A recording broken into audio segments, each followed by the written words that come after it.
آپ کہیے گا فخر. شکریہ علینا. سب سے پہلی بات تو یہ ہے کہ چارج شیٹ فریم ہونے کا مطلب یہ ہے کہ کمپلیٹ ایویڈنس جو ہے ان کے خلاف اسٹیبلش ہو چکے ہیں. ایسا نہیں ہے یہ جو کورٹ مارشل میں یہ نہیں ہوتا کہ ہیئر سے کے اوپر یا محض ایکوزیشنز کے اوپر جو ہے آپ کسی کو, اور وہ بھی اتنے بڑے اہم عہدے کے اوپر رہنے والے شخص کو آپ جو ہے وہ ہاؤس اریسٹ یا گرفتار کر لیں. تو یہ پہلی بات تو یہ ہے کہ جو ان کے خلاف جو بھی چارج شیٹ اب لگائی گئی ہے, گو کہ جنرل فیض حمید نے اس کی جو وہ صحت جرم ہے اس سے انکار کیا ہے, لیکن جو میری اطلاعات اور جو میرے ذرائع بتا رہے ہیں کہ یہ ان تمام چارجز کے حوالے سے ان کے خلاف تمام جو ایویڈنسز ہیں وہ موجود ہیں. جہاں تک بات ہے ان کی پولیٹیکل ایکٹیویٹیز کا,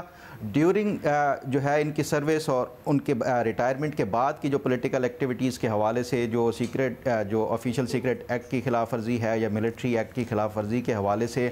میری اطلاعات یہی ہیں کہ 9 مئی کے حوالے سے بھی ان کے نہ صرف یہ کہ عمران خان کے ساتھ جو کنیکشنز ہیں وہ اسٹیبلش ہو چکے ہیں, اور اس کے ساتھ ساتھ جو دوسرا اہم اور جو سب سے میں سمجھتا ہوں کہ ڈیمننگ ہے ان کے لیے وہ یہ ہے کہ جو آرمی چیف کی جب تعیناتی ہو رہی تھی اس ٹائم جو ایونٹس ہو رہے تھے, خاص طور کے اوپر آپ کو یاد ہوگا عمران خان نے ایک لانگ مارچ کا جو ہے وہ اس ٹائم اعلان کیا تھا اور ایون انیشیٹ بھی کیا تھا لاہور سے جب یہ وزیر آباد تک پہنچے تھے, اور پھر اس کے بعد ایک فائرنگ کا انسیڈنٹ ہوا تھا. تو یہ جو لانگ مارچ تھا وہ شاید وہ مؤخر کر دیا گیا تھا. تو اس ٹائم کے جو آرمی چیف کی اپوائنٹمنٹ کے حوالے سے جو ایونٹس ہو رہے تھے وہ بھی ان کے خلاف یہ ثابت ہو چکے ہیں, اور میرے ذرائع سے اس حوالے سے میں نے کنفرم بھی کیا. جو سب سے زیادہ خطرناک میں سمجھتا ہوں کہ یہ جو جنرل فیض حمید کے حوالے سے تھا, اور جس کی بنیاد کے اوپر یہ ان کے اوپر آفیشیل سیکرٹ ایکٹ کا یا پھر شخصیات کو نقصان پہنچانے اور اس کے حوالے سے وہ جو کیا جا رہا ہے, تو یہ ان کے لیے میں سمجھتا ہوں کہ جو آگے جب یہ کورٹ مارشل کا ان کا ٹرائل بھی ہوگا تو جو سب سے زیادہ ڈیمننگ ان کے لیے ہوگا وہ یہ والے جو الزامات ہیں. جہاں تک بات ہے کہ اس میں پولیٹیکل اور نان پولیٹیکل کون سی شخصیات کے حوالے سے, پولیٹیکل تو اس میں عمران خان کا جو میری اطلاعات کے مطابق ان کے کنیکشنز بالکل ثابت ہیں, ڈیورنگ سروس بھی اور ریٹائرمنٹ کے بعد بھی جو بھی ایونٹس ہوتے رہے ہیں. اور اس کے ساتھ ساتھ جو نان پولیٹیکل کا ہے, دیکھیں جس طرح یہ آپ نے سوال پوچھا کہ یہ جن کے انڈر یا جو انڈر کمانڈ کام کر رہے تھے ان کے حوالے سے بھی ہو سکتے ہیں, تو اس پہ میری اطلاعات ہیں کہ وہ نہیں ہے کہ جن کے انڈر یہ کمانڈ یہ کر رہے تھے اس ٹائم وہ اس میں کوئی ان کے حوالے سے کوئی اس طرح کی کارروائی اور نہ ہی کوئی اس طرح کے ثبوت ملے ہیں. ہاں گو کہ ان کے جو انڈر جنرل فیض حمید کے انڈر جو تھے, اور وہ ہم نے دیکھا بھی کہ جو ISPR کی پریس ریلیز میں پہلے 2 بریگیڈیئرز اور اس طرح کے کچھ اور آفیشلز ہیں ان کو اریسٹ کیا گیا تھا, ان کے حوالے سے انوالومنٹ آ رہی ہے, لیکن وہ نہیں کہ جو کمانڈ یہ جو انڈر کمانڈ تھے جن کے ان کا کوئی نام آ رہا ہو. دیکھیں یہ خود جو ہے وہ ایک تو ایمبیشیس اور اوور ایمبیشیس ہو گئے تھے ریٹائرمنٹ کے بعد بھی جو ان کی پولیٹیکل ایکٹیویٹیز تھی یا اس سے پہلے والے جو ایونٹس جو میں نے آپ کو بتایا ہے اس کی وجہ سے, لیکن وہ ان کو کسی کمانڈ نے نہیں کہا تھا کہ آپ اس طرح کا وہ کریں, یہ خود اپنی اس کے اوپر وہ تھا. تو اس حوالے سے جو میری اطلاعات یہی ہیں کہ پولیٹیکلی جو پولیٹیکل پارٹی PTI کا تو باقاعدہ طور پہ اور اس کی جو لیڈرشپ ہے اس کے کچھ نام جس طرح بھٹی صاحب بھی کہہ رہے ہیں, لیکن جو ہائیسٹ جو ہائرارکی میں وہ ایسا کوئی نام نہیں ہے جو کہ جن کے خلاف کوئی کورٹ مارشل کی کارروائی کے حوالے. مطلب ایک باغی یا روگ ایلیمنٹ کے طور پر ان کو کیا جا رہا ہے. آپ کہہ رہے ہیں پری ریٹائرمنٹ بھی ان کی سرگرمیوں کے اوپر ان کو چارج کیا گیا ہے آپ کی اطلاعات کے مطابق, تو کتنی پیچھے تک جایا جائے گا, یا کوئی اسپیسیفک ایونٹ ہے جہاں سے سٹارٹ کیا گیا ہے؟ علینا اس میں مئی 2022 کا بھی جو کچھ ایونٹس تھے, پھر اس کے بعد نومبر میں جیسے میں نے آپ کو پہلے بھی بتایا جو انہوں نے لانگ مارچ شروع کیا تھا اس ٹائم ہی یہ ریٹائرمنٹ تھی جنرل قمر جاوید باجوہ کی, اور نئے آرمی چیف کی جو اپوائنٹمنٹ تھی اس ٹائم جو ایونٹس ہوئے تھے اس میں ان کی باقاعدہ انوالومنٹ کے حوالے سے نہ صرف یہ کہ ایویڈنسز ملے ہیں بلکہ اس حوالے سے جو میری اطلاعات ہیں کہ پورا ان کا کنیکشن عمران خان کے ساتھ اور عمران خان ہی کی ڈائریکشنز کے اوپر یہ سارے کچھ جو ایونٹس تھے یہ وہ کیے جا رہے تھے, آرکیسٹریٹ کیے جا رہے تھے. آپ کہہ رہے ہیں کہ main accused sort of Imran Khan ہوں گے کہ ان کی ڈائریکشنز کے اوپر, یا پھر ایک دوسرے کو فیسیلیٹیٹ کرنے کے لیے اس طرح سے کچھ کر کے کنیکشن؟ جہاں تک میری اطلاعات ہیں کہ عمران خان ان میں کو اکیوز کے طور کے اوپر آگے جو لیٹر سٹیج کے اوپر جو ٹرائل شروع ہوگا تو وہ اس میں کو اکیوز کے طور کے اوپر وہ پیش کیے جا سکتے ہیں. مین اکیوز اس میں وہی جن کا کورٹ مارشل ہوا ہے جنرل فیض حمید, وہی انہی کا ہی ہوگا. ٹھیک ہے. اچھا ریما,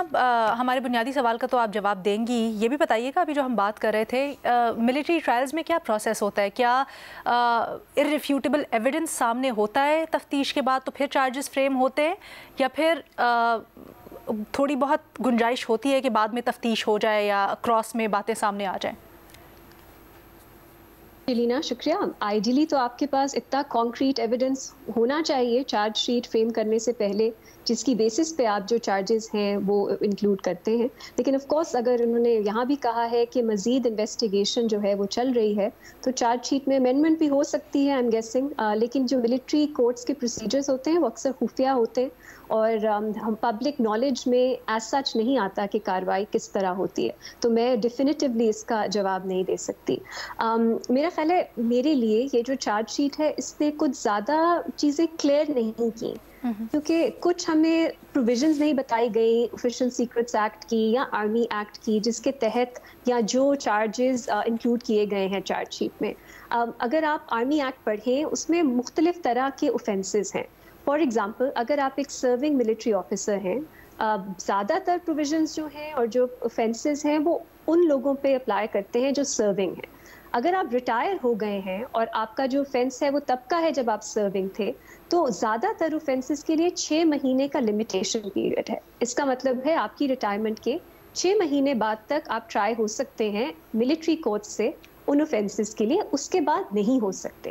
اس کی ایکسیپشنز کیا ہیں؟ پہلی تو پوسٹ ریٹائرمنٹ اوفینسز جو ڈالے گئے تھے آرمی ایکٹ میں میرا خیال ہے پچھلے سال,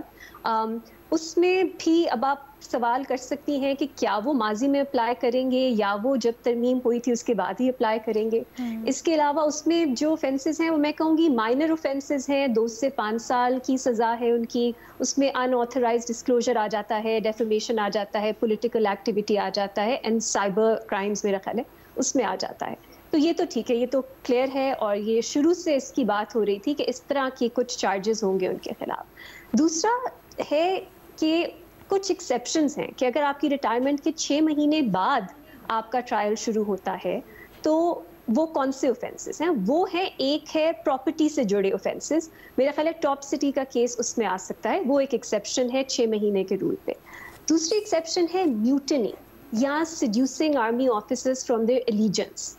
یہ مجھے اب سوال ہے کیونکہ جب ہم بات کرتے ہیں ہمارے ڈسکورس میں ہم اسی طرح بات کرتے ہیں کہ 9 مئی کو ایک میوٹنی کا اٹیمپٹ ہوا, فوج میں آپس میں بغاوت کا اٹیمپٹ ہوا. لیکن جو چارجز ہیں یا جو آج پریس سٹیٹمنٹ میں بھی الفاظ کا چناؤ ہے وہ یہ نہیں دکھاتا اس میں کوئی میوٹنی یا اس طرح کی کوئی بغاوت اس طرح کا. مجھے تو آپ بتائیں, اس طرح کی مجھے تو لگتا ہے زبان استعمال نہیں کی گئی. تو کیا یہ میوٹنی والے پروویژنز ہیں اپلائی کریں گے؟ ابھی تو اس پہ ابہام ہے. ایون دو جنرل ڈسکورس میں ہمیں ایسا ہی لگتا ہے کہ ایسا کچھ ہوا ہوگا, اس لیے عمران خان صاحب بھی کو ایکیوز کے طور پہ اس میں شامل کیے جا سکتے ہیں, کیونکہ یہ جو اوفینسز ہیں یہ آرمی ایکٹ میں بھی اوفینسز ہیں اور یہ پینل کوڈ میں بھی اوفینسز ہیں, تو ضروری نہیں ہے کہ صرف آپ ایک آرمی آفیسر ہوں گے تبھی آپ ٹرائی ہو سکتے ہیں. سو یہ ابہام اپنی جگہ موجود ہے. تیسرا, میرا خیال ہے یہ پہلی دفعہ کسی پریس سٹیٹمنٹ میں آفیشیل سیکرٹس ایکٹ کا ذکر کیا گیا ہے ایکسپریسلی. اب یہ دروازے کھول دیتا ہے کیونکہ آفیشیل سیکرٹس ایکٹ میں کوئی لمیٹیشن پیریڈ اپلائی نہیں کرتا, وہ سویلینز پہ بھی اتنا ہی اپلائی کرتا ہے جتنا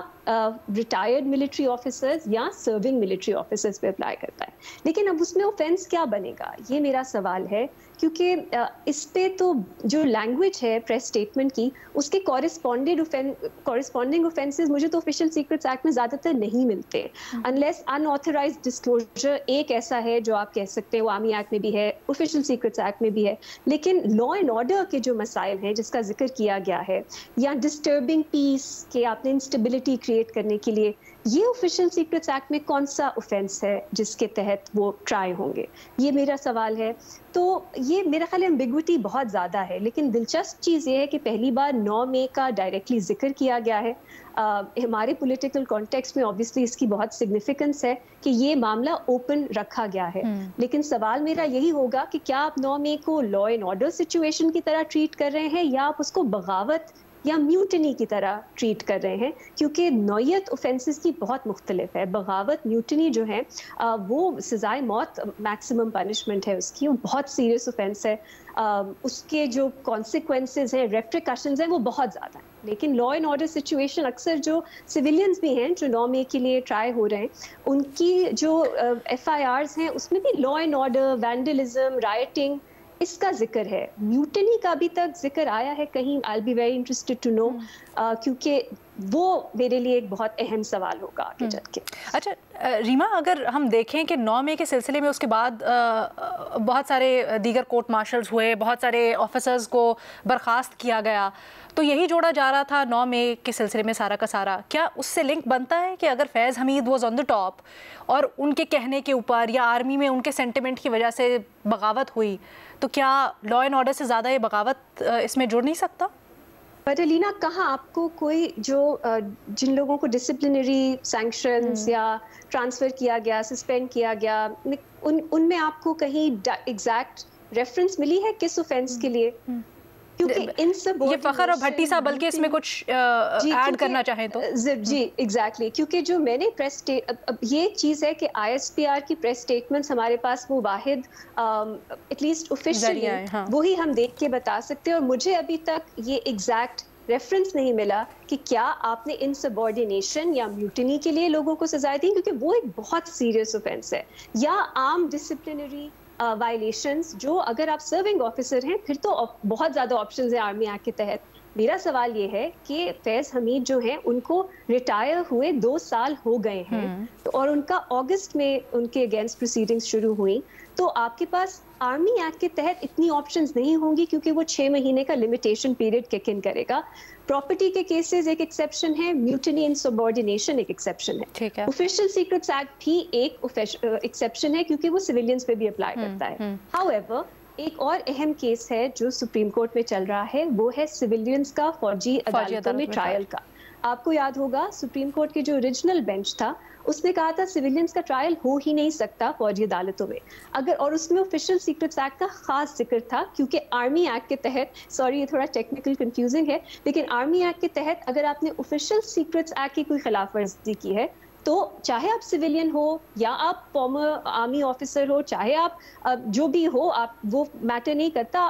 فوجی عدالتیں آپ کا ٹرائل کر سکتی ہیں. لیکن سپریم کورٹ نے کہا تھا کہ ایسا نہیں ہو سکتا، انہوں نے وہ پروویژن ہی انکانسٹیٹیوشنل ڈکلیئر کر دی تھی. obviously وہ سسپینڈ ہو گئی ججمنٹ بعد میں، لیکن اب وہ کیس پھر سے سنا جا رہا ہے، تو کیا ہوگا اس میں؟ یہ بھی ایک لنک بنتا ہے اس کیس کا جنرل فیض حمید کے ٹرائل کے ساتھ.